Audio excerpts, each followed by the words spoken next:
I think one of the most important things we discussed today, you asked the question, why should they stay?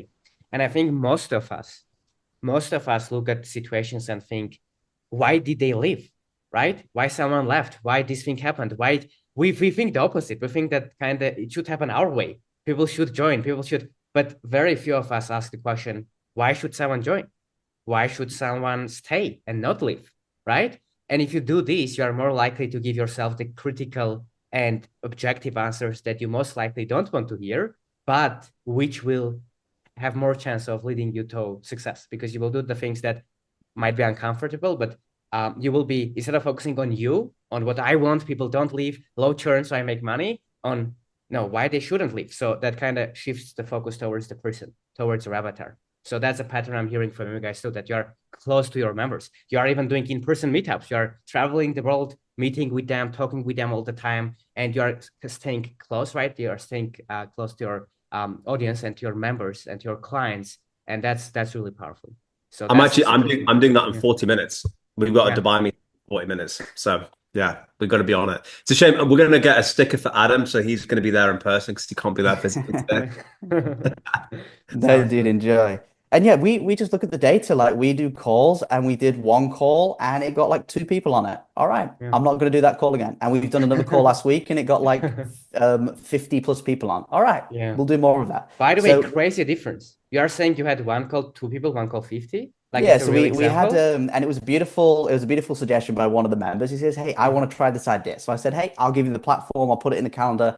Let's see if people want it." And hey, it got a couple of people on. So we didn't do that call again. But then we do another call and it gets 50 people on. By the So way, that's crazy. Like, you know yeah. why I'm asking this is because that's a huge difference. And that can kind of show everyone that like some people can think, oh, it's easy for them. They have 1,700 members. They have like 50,000 subscribers. They're already making seven figures a year, right?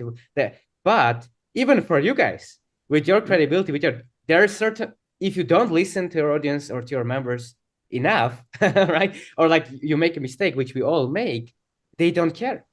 Just two people show up anyway. And this is interesting because we all kind of like, no matter where we are, we always need to pay attention to what people want, because at the end of the day, we are all here to solve problems, to help people. And that was the first lesson I saw from Jack's video that Jack, you shared, which is people don't care about AI. People don't care about your group. People don't care about your group call.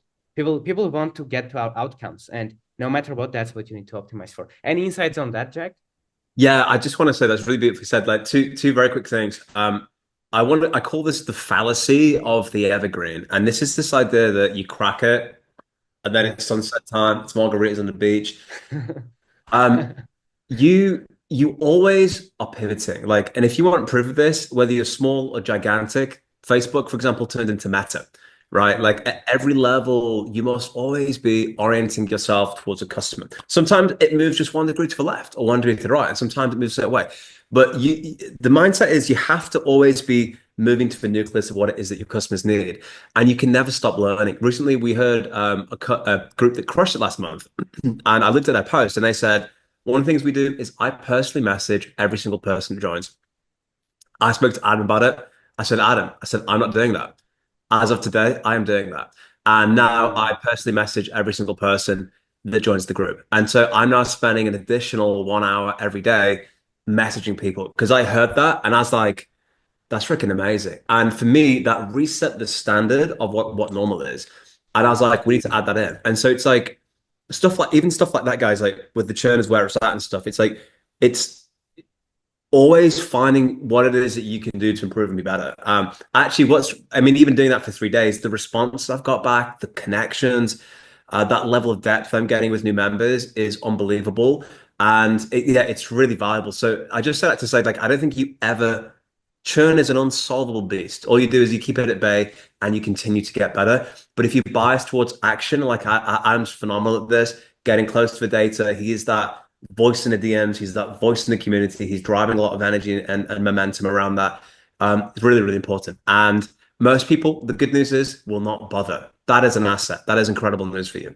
Now, a lot of these trainings are available for free with all of the templates, AI tools, private feedback for you to be able to implement in your business. And guess what? It's absolutely free. So if you're interested, the link will be down below in the description and you can apply to join there.